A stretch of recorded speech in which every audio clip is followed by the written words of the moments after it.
اللہ رب العزت نے سورہ ملک کے اندر فرمایا تبارک الذی بیدہ الملک وہو علی کل شیء قدیر، بڑی برکت والا ہے وہ جس کے قبضے میں سارا ملک ہے۔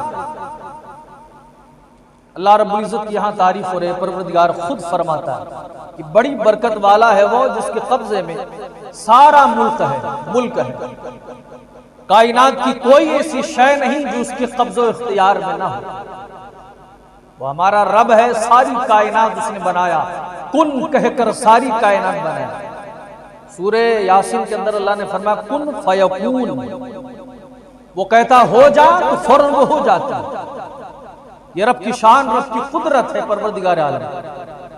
ذرے ذرے قطرے قطرے کا وہ مالک، کوئی شے ایسی نہیں ہے کہ جس کا وہ مالک نہ ہو، سب کا مالک پروردگار عالم ہے۔ اب یہاں مفسرین کرام فرماتے ہیں جب وہ سب کا مالک ہے، ہمارا مالک آپ کا مالک جب سب کا مالک ہے تو مالک کا حق یہ ہے کہ اس کی اطاعت کر کے اسے خوش کیا جائے۔ اب ظاہر سی بات ہے کہ مثال آپ کو دوں کہ آپ جہاں نوکری کرتے ہو، جاب کرتے ہو، آپ کا کوئی باس ہوگا جو آپ کو تنخواہ دیتا ہوگا، تو وہ جتنا کام کہتا ہوگا اتنے کرتے ہوں گے آپ۔ کتنا آپ کو کر کے لانا ہے آپ کو کرنا ہی کرنا، کیوں؟ کیونکہ وہ آپ کو تنخواہ دیتا ہے، جس سے آپ کا گھر چلتا ہے، آپ کا خرچہ چلتا ہے۔ ایک عام انسان جس کی کوئی قیمت نہیں،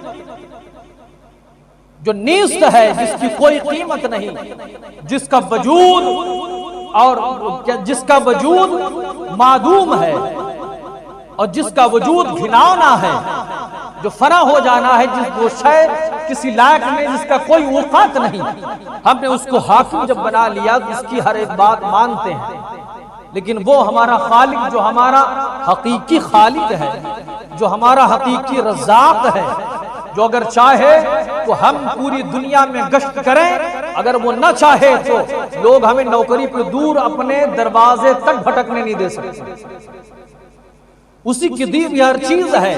جب ایک انسان دنیا میں جو فانی ہے، ہم اس کی جب ملکیت میں ہوتے ہیں، مجازی ملکیت میں جب ہوتے ہیں، تو ہمارا حال یہ ہوتا ہے کہ ہم اس کے سامنے ہاتھ باندھ کے کھڑے ہوتے ہیں، کبھی کبھی ہاتھ بھی جوڑ لیتے ہیں، کبھی کبھی ہاتھ بھی پھیلا لیتے ہیں۔ اللہ اللہ، تو رب یہاں کہنا چاہتا ہے او میرے بندے، ایک وہ شخص جو فانی ہے، جس کا وجود کسی لائق نہیں ہے، اس کے آگے تو نے اپنے ہاتھ کو بھی پھیلا دیا، اپنے ہاتھ کو بھی جوڑ لیا، تو نے اس کا ہر حکم مانا، مگر میں خالق ہوں، ہر شے کا خالق ہوں، اور ایسا خالق ہوں جس خالق کو خالق کی حقیقی کہا جاتا ہے۔ میں ہی رزق دیتا ہوں، میں ہی موت دیتا ہوں، اور جب میں رزق کا دروازہ بند کر دوں تو کوئی دے نہیں سکتا، اور دینے پہ آؤں تو کوئی روک نہیں سکتا ہے۔ ایک آدمی کے لیے تو جھک جاتا ہے، مگر اپنے خالق کے حقیقی کے لیے جھکا نہیں جاتا، اپنے رب قدیر کے لیے جھک نہیں سکتا ہے۔ او نادان بندے، تو نے غلامی کی زنجیر کسی عام انسان کے اپنے گردن میں ڈال کر اس کے سامنے تو نے جھکنا سیکھ لیا، مگر رب کے سامنے تو نے کبھی بھی اپنے آپ کو جھکایا نہیں کہ جس رب نے ساری کائنات کو تیرے حوالے کر دیا۔ اللہ اللہ، درود پاک کو بت کر پڑھیں، اللہم صلی علی سیدنا مولانا محمد وآلہ وسلم، صلاۃ و سلام علیک یا رسول اللہ صلی اللہ علیہ وسلم۔ اس لیے فرمایا یہ رب تمام ہر چیز کا خالق ہے، تم اس کے ہو جاؤ، ساری دنیا تمہاری ہو جائے گی۔ کہ تم دنیا کو ضرورت کے لیے نہیں تلاش کرو گے، بلکہ دنیا تمہارے لیے تلاش کرے گی، تم تو اپنی ضرورت کے لیے تلاش کرتی ہو نظر آئے گی۔ اس لیے اپنے آپ کو اس طرح بنائیں کہ رب کو راضی کریں۔ انسان کو راضی کرنے سے کوئی فائدہ نہیں، کوئی فائدہ نہیں انسان کو راضی کرنے سے۔ زیادہ سے زیادہ دو وقت کھانا مل جائے گا، لیکن رب راضی ہو جائے گا تو سبحان اللہ، جس سے رب راضی ہے اس سے سب راضی ہے۔ اس لیے اپنے رب کو راضی کرو، اپنے پروردگار کو راضی کرو، اس کی نافرمانی کر کے اس کے عذاب کو دعوت نہ دو، اور جو اس کی نافرمانی کر کے اس کے عذاب کو چیلنج کرتا ہے پھر اللہ کی پکڑ اتنی سخت ہے، فرماتا ہے ان بطش ربک لشدید، اور میرے بندے میرے عذاب کو چیلنج مت کر، میری پکڑ اتنی سخت ہے کہ جب میں پکڑتا ہوں تو پھر کوئی چھڑا نہیں سکتا۔ اللہ اکبر کبیرہ۔ آپ یہاں پر غور کریں کہ ہلاکو خان کتنا بڑا ظالم آدمی تھا، کتنا بڑا ظالم آدمی تھا ہلاکو خان۔ اس نے 300 مسلمانوں کو پکڑا، اس سے پہلے نہ جانے کہاں کہاں اس نے قتل و غارت کے بازار گرم کیے۔ 300 مسلمانوں کو پکڑا، ایک لائن سے کھڑا کر دیا، 3 صف لگائی اور حکم دیا کہ ایک ایک گردن کاٹی جائے سب۔ اللہ اکبر، کتنا بڑا ظالم آدمی تھا، ظالم و جابر آدمی۔ 3 صف لگی تھی، 300 مسلمانوں کو اس نے مروا دیا، اس سے پہلے بھی اس نے مروایا۔ اور جب گردن کاٹنی شروع کر دی گئی، ایک گردن کٹتی، خون نکلتا، بڑا خوش ہوتا، ٹھٹھا مار کے ہنستا، خوش ہوتا کہ ہم مسلمان کو کاٹ رہے ہیں، مسلمان کو مار رہے ہیں۔ اب اسی صف میں، اگلی صف میں ایک بزرگ بوڑھا آدمی کھڑا تھا۔ جب پہلی صف کی گردنیں کاٹی جانے لگی تو بوڑھا آدمی وہ خوف سے تھر تھر کانپنے لگا، تو وہ وہاں سے نکل کر دوسری صف میں چلا گیا کہ تھوڑی دیر تو میری سانسیں بچی رہے گی۔ پہلی صف کے سر کاٹ دیے گئے۔ اب دوسری صف کا جب نمبر آیا تو وہ بوڑھا ڈر کے مارے تیسری صف میں چلا گیا۔ اب ہلاکو خان اپنے گھوڑے پہ بیٹھا بیٹھا یہ منظر دیکھ رہا اور بڑی زور سے ہنسا، ہنسنے کے بعد اس بوڑھے کو بلایا، کہا آپ کدھر جائے گا؟ پہلی سے دوسری میں گیا، دوسری سے تیسری میں گیا، اور 3 ہی صف ہے، اب کدھر جائے گا؟ ہلاکو خان کے ظلم سے تجھے کون بچائے گا؟ ہلاکو خان کی تلوار سے تجھے کون بچائے گا؟ ٹھٹھا مار کے ہنستا رہا۔ اس اللہ کے بندے نے اوپر آسمان کی طرف یوں سر اٹھایا اور کہا وہی بچائے گا جو ہماری زندگی اور موت کا مالک ہے، جو ہماری زندگی اور موت کا مالک ہے۔ اتنا سننا تھا، ہلاکو خان اور تیز ہنسا، کہنے لگا ہزاروں کو، کروڑوں، ہزاروں، لاکھوں مسلمانوں کو کاٹ کے پھینک دیا، آج تو آیا ہے ہم سے کہنے کے لیے وہی بچائے گا جو ہماری زندگی و موت کا کیا کہتے ہیں، مختار ہے، مالک ہے۔ ٹھٹھا مار کے ہنس رہا تھا، اچانک اس کے ہاتھ سے گرز گر گیا زمین پر، ہنستے ہوئے اس کا گرز زمین پر گرا، اور اسی گھوڑے پہ بیٹھے بیٹھے اس نے گرز کو اٹھانا چاہا تو ایک پیر اس کے گھوڑے کے رکاب میں تھا، دوسرا رکاب سے باہر آ گیا، اور گرز اٹھانے کے چکر میں گھوڑا بدک گیا۔ گھوڑا کا بدکنا تھا، گھوڑا سرپٹ بھگا اور یہ نیچے لٹکا گھسٹتا رہا۔ پیچھے سپاہی دوڑے کہ گھوڑے کو روکا جائے، گھوڑا اور ڈر کے مارے بھگتا رہا اور چٹانوں پر، پتھروں پر پٹکتا رہا، یہاں تک کہ جب گھوڑا رکا سپاہیوں نے اسے اتارا تو اس کے جسم کے چتھڑے ہو چکے تھے۔ اللہ اللہ، آواز آتے ظالم بندے، بندہ بن کر رہ، خدا بننے کی کوشش نہ کر، جس نے میرے عذاب کو چیلنج دیا ہے پھر اس کا نصف و نابود مٹا دیا گیا۔ تو رب کے عذاب کو کبھی چیلنج نہیں دیا جاتا ہے، نہ کبھی شریعت اور مصطفیٰ جان رحمت کی شریعت اور قانون اسلام یا اللہ کے قانون یا رب کے عذاب کو کبھی بھی مذاق میں نہیں لیا جاتا ہے۔ جب مذاق میں کوئی لیتا ہے پھر رب کی ناراضگی کا عذاب نازل ہوتا ہے۔ اللہ اکبر کبیرہ، اس لیے فرمایا ان بطش ربک لشدید، اللہ کی پکڑ بڑی سخت ہے۔ اللہ اکبر کبیرہ، اللہ ہم سب کو اللہ کی پکڑ سے اور اللہ کے عذاب سے محفوظ رکھے۔ میں عرض کر رہا تھا آگے اللہ رب العزت نے فرمایا الذی خلق الموت والحیات لیبلوکم ایکم احسن عملا، وہ جس نے موت و زندگی پیدا کی تاکہ تمہاری جانچ ہو۔ اللہ نے فرمایا ہم نے موت پیدا کی، زندگی پیدا کی، کس لیے؟ تاکہ تمہاری جانچ ہو کہ تم میں سے کس کا عمل زیادہ اچھا ہے۔ موت زندگی اسی لیے پیدا کی گئی ہے تاکہ لوگوں کی جانچ کی جائے کہ کس کا عمل کتنا اچھا ہے۔ اب اللہ تعالیٰ نے یہاں پر موت کا ذکر پہلے کیا اور زندگی کا ذکر بعد میں کیا ہے، اس لیے کیونکہ سب سے پہلے موت ہے اس کے بعد زندگی کچھ نہ تھا، اللہ نے سب کو پیدا کیا. تو پہلے نیست تھا پھر ہست ہوا، یعنی پہلے موت تھی پھر زندگی ملی. اور حضرت سیدنا عبداللہ ابن عباس رضی اللہ تعالیٰ عنہ فرماتے ہیں کہ اللہ تعالیٰ نے موت اور زندگی کو جسم کے سانچے میں ڈالا. یہ جسم ہے. موت جو ہے اللہ رب العزت نے مینڈھے کی صورت میں بنایا، مینڈھا کی صورت میں. وہ جس پر سے گزر جائے وہ مر جاتی ہے، یا اس کی بو سونگھ لے وہ مر جاتی ہے، اس کی بو چلی جائے. اور زندگی کو اللہ نے ابلق کی صورت میں بنایا، گھوڑی کی صورت میں. جہاں سے گزر جائے جس پر سے زندگی مل جاتی ہے، اس کو اس کی خوشبو جہاں چلی جائے اسے زندگی اللہ تعالیٰ فرما دیتا ہے. اللہ تعالیٰ نے فرمایا کہ ہم نے موت زندگی اس لیے پیدا کی ہے تاکہ تمہارے اعمال کی جانچ ہو کہ تم نے موت کو یاد کیا کہ نہیں یاد کیا. موت اس لیے سامنے رکھ دی جاتی ہے تاکہ اللہ کا خوف آئے. یہ موت ہمارے لیے عبرت بن کے آتی ہے کہ تم نے کتنا اس سے عبرت حاصل کیا. تم نے اللہ و رسول کو یاد کرنے کی غرض سے موت کو دن میں کتنی بار یاد کیا. ایک بھی بار اگر کوئی یاد کر لیتا ہے تو اللہ تعالیٰ اس کے ہزاروں گناہوں کو بخش دیتا ہے موت کو. لیکن موت کو کوئی یاد واد نہیں کرتا، بہت کم لوگ یاد کرتے ہیں. سب سوچتے ہیں کہ ہماری لمبی عمر ہے، ہماری لمبی زندگی ہے، اپنے بیٹھے بیٹھے اپنے دماغ ہی سے گڑتا رہتا ہے، مگر اس کو خود پتا نہیں ہے کہ اس کی کتنی زندگی ہے. موت کو کوئی نہیں یاد کرتا. اللہ فرماتا ہے ہم نے اس لیے بنایا کہ تاکہ تم کو آزمائیں کہ تمہارے اعمال کتنے اچھے ہیں.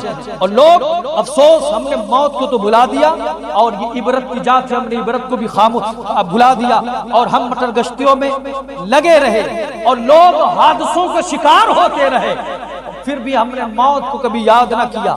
اور افسوس صد افسوس کا مقام یہ ہے کہ لوگ مر جاتے ہیں اور مرنے کے بعد قبرستان بھی جاتے ہیں، ان کے ساتھ بھی جاتے ہیں، اور اسی قبرستان میں مٹی بھی ہو رہی ہے، مگر بدبخت اسی قبرستان میں ٹھٹھا مار کے ہنستا بھی. اس قدر اس کو خوف خدا نہیں ہے کہ قبرستان بھی ہے، مردہ بھی سامنے ہے، مٹی بھی خودی ہے، قبر کے اندر ڈالا جا رہا ہے. حضرت بایزید بستامی جب جب قبر دیکھتے تھے ان کو لوگ اٹھا کے لاتے تھے، کبھی 30 دن بعد، کبھی 40 دن بعد، کبھی 21 دن بعد، کبھی 3 دن کے بعد ان کو ہوش آتا تھا. تو لوگ پوچھتے آپ کیوں بے ہوش ہو جاتے ہو؟ تو کہتے قبر دیکھتا ہوں تو مجھے اپنے اعمال یاد آتے ہیں، اور سوچتا ہوں ہائے کاش یہ قبر کی تنہائی میں جب میں جاؤں گا تو قبر کے اندر ہمارا حال کیا ہو. اللہ. اور یہاں لوگ قبر ہے، لوگ ہیں، مرے ہوئے لوگ ہیں، مگر پھر بھی اسی قبرستان میں جا کر ٹھٹھا بازی کرتے ہیں، ہنستے ہیں. ان کو ذرا بھی احساس نہیں کہ مرنے والا مر گیا، آج اس کی باری تھی، کل تمہاری ہے، اس کے بعد ہماری ہے، ان کی ہے، ان کی ہے، سب کی باری ایک لائن سے لگی ہوئی، نام سب کا لکھا ہوا، مگر اس سے کوئی بھی سروکار نہیں. حدیث پاک میں آتا 3 چیزیں نہ ہوتی تو ابن آدم کا سر کبھی نہ جھکتا. وہ غرور تکبر میں ہمیشہ کھڑا رہتا، ہمیشہ کھڑا رہتا. فقر، مرض اور موت. فرمائے 3 چیزیں نہ ہوتی تو کبھی بھی اس کا سر نہ جھکتا. جب فقیری آتی ہے تو انسان کا سر جھک جاتا ہے، جب مرض آتا ہے تو اسے رب یاد آتا ہے، جب موت کا وقت آتا ہے تو اسے آخرت یاد آتا ہے. اللہ اللہ، اس سے پہلے کچھ نہیں یاد آتا. اس کان سے سنتے ہی ادھر سے اڑا بھی دیتے ہیں کہ ٹھیک ہے جو بھی ہو رہا ہے، دیکھا جائے گا کیا ہوگا. ابھی کچھ دن پہلے میں نے ایک صاحب کے پاس فون کیا خیریت لینے کے لیے، تو بات ہوئی میں نے ان سے، میں نے کہا کیا حال؟ بولے ٹھیک ہے الحمدللہ. ایک فلاں ڈاکٹر کے پاس گیا تھا، ڈاکٹر صاحب نے مجھ سے کہا کہ طبیعت تمہاری ٹھیک ہے بالکل. میں نے کہا ہوا کیا تھا؟ تو بولے یہی سوچتا تھا یار حضرت جب میں مر جاؤں گا اب میں ایسا ہو جائے گا، ویسا ہو جائے گا. تو پھر میں نے کہا ڈاکٹر نے کیا کہا؟ بولے ڈاکٹر دوا دیے، بولے کہ کثرت سے 5 وقت کی نماز پڑھا تھا. اب بتائیے ڈاکٹر تنبیہ کر رہا ہے کثرت سے 5 وقت کی نماز پڑھا کرو. اللہ اللہ، نماز کے پابند ہو گئے. ہم نے کہا نماز پڑھنے لگے؟ بولے ہاں 5 وقت شروع ہو گئے. ہم نے کہا اچھا، ہم سے اچھا تو ڈاکٹر دروگا کا ڈنڈا اڑ جائے تو لوگوں کو جوا چھوٹ جائے. ڈاکٹر کی پھٹکار لگ جائے تو لوگ نماز پڑھنا شروع کر دیں، ہم لوگوں کا کام کیا رہ گیا؟ کہا 5 وقت کی نماز شروع ہے. میں نے کہا اچھا ماشاءاللہ بہت اچھی بات ہے، چلو ٹھیک ہے، کسی کی وجہ سے کم سے کم شروع کیے. تو ڈاکٹر کی وجہ سے صاحب 5 وقت کی نمازی ہو گئی. کیوں؟ ڈاکٹر نے بتا دیا بھائی صاحب آپ نماز پابندی کے ساتھ پڑھیے، ورزش کریے، فرسٹ کلاس آپ رہیں گے، نماز نہیں پڑھیں گے دماغ پہ بوجھ آئے گا، کیونکہ اللہ نے فرمایا الا بذکر اللہ وتطمئن القلوب، اللہ کے ذکر ہی میں دل کی یہ تمام بیماریوں کی علاج ہے. اب ان کے سمجھ میں آ گیا، نماز پڑھنے لگے. اب وہ سوچتے ہیں اب ٹھیک ہے، اب نماز پڑھیں گے ٹھیک رہے گا، سب کچھ اچھا ہوگا. بتائیے حالت یہ ہو گئی ہے لوگوں کی. ڈاکٹر جب کہے تو مانے، دروگا کا ڈنڈا اٹھے تو لوگ کیا کہتے ہیں جوا چھوڑ دیں، کچھ دن کے لیے چھوڑ دیتے ہوں گے پھر شروع کر دیتے ہوں گے. اللہ کا خوف کسی کے اندر نہیں کہ رب رسول کے لیے کوئی کام کر لے جائے، نہیں. موت کا خوف آیا بس عمل شروع ہو گیا. یہی رب رسول کا اگر خوف ہوتا، اللہ اس کے رسول کی رضا کے لیے کرتے تو اللہ کی عزت کی قسم پھر وہ عالم ہوتا کہ اللہ رب العزت تمہیں وہ عطا کرتا جو تم خواب میں بھی خیال میں بھی نہیں سوچ. درود پاک پڑھ اللہم صلی مولانا محمد بارک وسلم صلاۃ و سلام علیک یا رسول اللہ صلی اللہ علیہ وسلم. بس چلتے چلتے یہ بھی سن لے، حضرت حناطی علیہ رحمہ فرماتے ہیں کہ موت کی 3 قسمیں ہیں. نفس کی موت جسے عفو کے کفن میں لپیٹ کر مغفرت کی خوشبو لگا کر اہل جنت کے قبرستان میں دفن کر دیا جاتا ہے، نفس کی موت. اور روح کی موت جسے فرقت کے کفن میں لپیٹ کر اور جدائی کی خوشبو لگا کر وحشت کے قبرستان میں دفن کر دیا جاتا ہے. اور قلب کی موت جسے ملامت کے کفن میں لپیٹ کر ندامت کی خوشبو لگا کر عقوبت کے قبرستان میں دفن کر دیا جاتا ہے. جس کا نفس مر جاتا ہے اس کی دنیا خراب ہو جاتی ہے، آخرت اچھی ہو جاتی ہے. جس کی روح مر جاتی ہے اس سے اللہ روٹھ جاتا ہے، ناراض ہو جاتا ہے. اور جس کا قلب دل مر جاتا ہے فرمایا اس کی آخرت تباہ و برباد ہو جاتی ہے، اس کی آخرت تباہ و برباد ہو جاتی ہے. اب دیکھیں جسم مرتا کب ہے، جسم مرض میں مبتلا کب ہوتا ہے؟ جب یہ بیمار ہوتا ہے. اور اس کا علاج کیا ہے؟ اچھی دوائیں، اچھی غذائیں، عمدہ ہوائیں، عمدہ دوائیں، اس کا علاج ہے. اور روح جب بیمار ہوتی ہے تو اس کی غذا کیا ہے؟ تلاوت قرآن، 5 وقت کا نماز، اللہ کا کثرت سے ذکر، اللہ اس کے رسول کی یاد، کثرت سے مصطفیٰ پر درود. یہ ہے روحانی غذا، یہ روح کی غذا ہے، یہ قلب کی غذا ہے.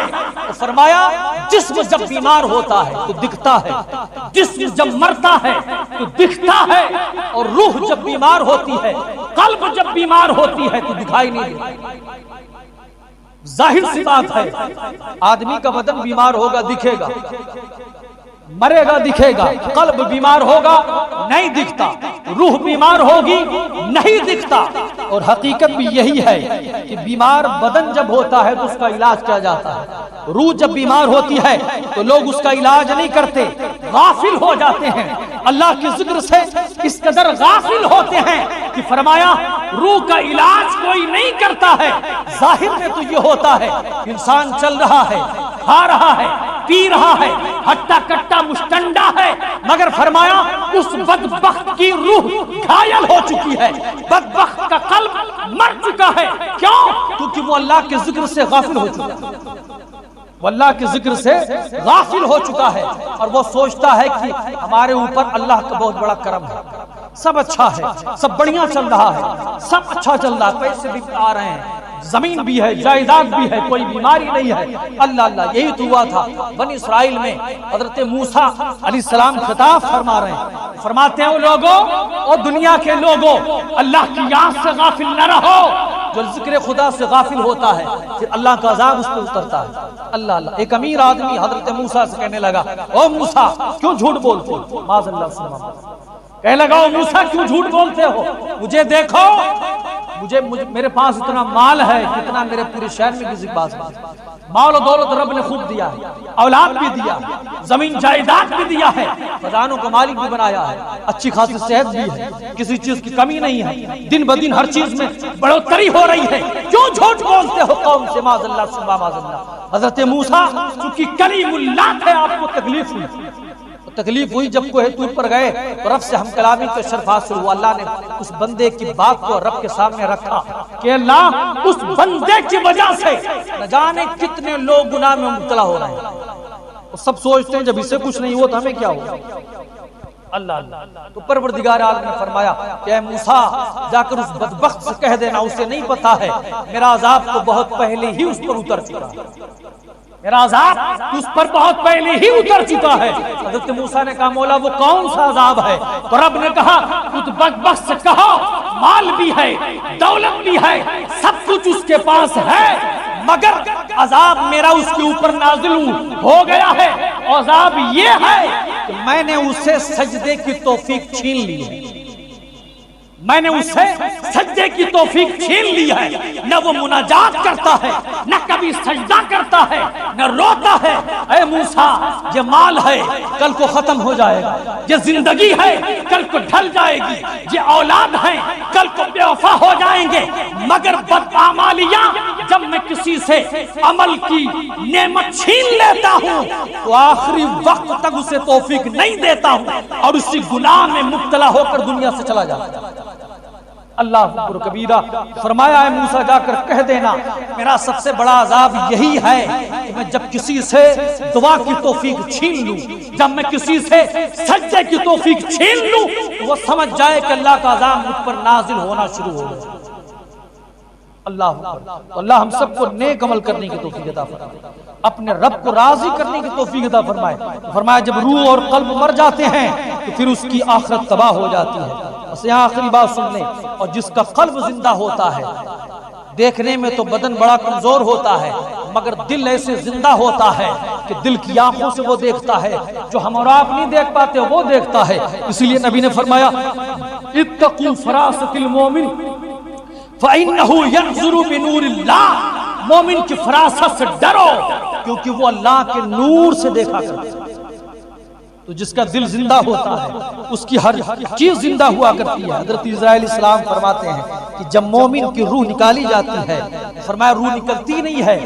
فرمایا یہاں تک کہ اگر ہزاروں زنجیروں سے باندھ کر روح کو کھینچا جائے تب بھی نہیں نکلتی ہے. اللہ اللہ اکبر کبیرہ. تب بھی نہیں نکلتی ہے روح. اگر ہزاروں زنجیروں باندھ کھینچا تب بھی نکلتی ہے. پھر آواز آتی ہے یا ایتھا النفس المطمئنہ. جب روح یہ سنتی ہے تو مچل کر مومن کی جسم سے نکل جاتی ہے. سبحان اللہ. مچل کر مومن کی جسم سے نکل جاتی ہے اور آخری وقت تک صبح قیامت تک وہ پرواز کرتی رہتی ہے. پھر رب کا حکم ہوتا ہے ارجی الی ربک اے جسدک یعنی اپنے رب کی طرف پلٹ جا یعنی اپنے جسم کی طرف. تو حضرت اسرائیل السلام فرماتے ہیں موت کا فرشتہ کہتا ہے جیسے جیسے مومن کی ہڈیاں قبر میں گلتی ہیں اللہ تعالیٰ ویسے ویسے اس کی گناہوں کو مٹانا شروع کر دیتا ہے. اسے ویسے اس کے گناہوں کو مٹانا شروع کر دیتا ہے. اسی لیے نبی نے فرمایا الموت کفارۃ لکل مسلم. موت مسلمان کے لیے کفارہ ہے اس کے گناہوں کے لیے کفارہ ہے. یاد رکھیں جنت جہنم یہ فیصلہ موت ہی کر دیتی ہے کہ کون جنتی ہے کون جہنمی ہے. جس کے جیسے عمل ہوتے ہیں کوئی امیری یا غریبی یا اونچی پوسٹ کی بنیاد پر جنتی جہنمی نہیں ہوتا ہے بلکہ اپنے عمل کی بنیاد پر جنتی جہنمی ہوتا ہے. اسی لیے علامہ اقبال نے کہا عمل سے زندگی بنتی ہے جنت بھی جہنم بھی. یہ خاکی اپنی فطرت میں نہ نوری ہے نہ ناری. خاکی اپنی فطرت میں نہ نوری ہے نہ ناری ہے. رب نے تو پاک صاف پیدا فرمایا تھا جب ماں کی کوکھ سے باہر آیا تھا تو ایسا تھا کہ اگر وہ کسی کے لیے اس وقت دعا کر دیتا چونکہ بول نہیں پاتا ہے اتنا پاک ہوتا ہے کہ اگر وہ آگ کو نور کہہ دیتا اللہ اسے نور بنا دیتا. اگر وہ پہاڑ کو سونا کہہ دیتا تو رب اسے اس پہاڑ کو سونا بنا دیتا. کیونکہ رب نے جب بھیجا تھا تو وہ صاف اور شفاف تھا گناہوں سے پاک تھا. یہ تو بڑا ہونے کے بعد انسان چنتا ہے کہ ہمیں جہنم کی طرف جانا ہے کہ جنت کی طرف جانا ہے. یہ ہمارا خود کا فیصلہ ہوتا ہے کہ ہمیں جوا کھیلنا ہے کہ ہمیں رب کی بارگاہ میں سجدے میں سر رکھ کر رونا ہے. ہمیں موبائل پر کنجریوں کی پکچر دیکھنے ہیں کہ رات اپنے رب کے حضور سر کو جھکا کے اللہ کے حضور رونا ہے، ہمیں زبان سے گانا گانا ہے کہ مصطفیٰ جان رحمت پر درود پاک کی ورد کرنا ہے، ہمیں قرآن پڑھنا ہے کہ ہمیں پکچر دیکھ کر اپنے آپ کو مٹن گشتیوں میں مشغول رکھنا ہے۔ یہ بندہ خود طے کرتا ہے، اس لیے اللہ نے عقل دی ہے، شعور دیا ہے، دل دیا ہے، دماغ دیا ہے، بتا دیا بندے دیکھ اس طرف جنت ہے، اس طرف جہنم ہے، جسے چاہے چن لے۔ اب بندہ جسے چاہتا ہے چنتا ہے، اسی اعتبار سے اس کو عذاب و ثواب بھی دیا جاتا ہے۔ اللہ ہم سب کو نیک عمل کرنے کی توفیق عطا فرمائے۔ استغفر اللہ ربی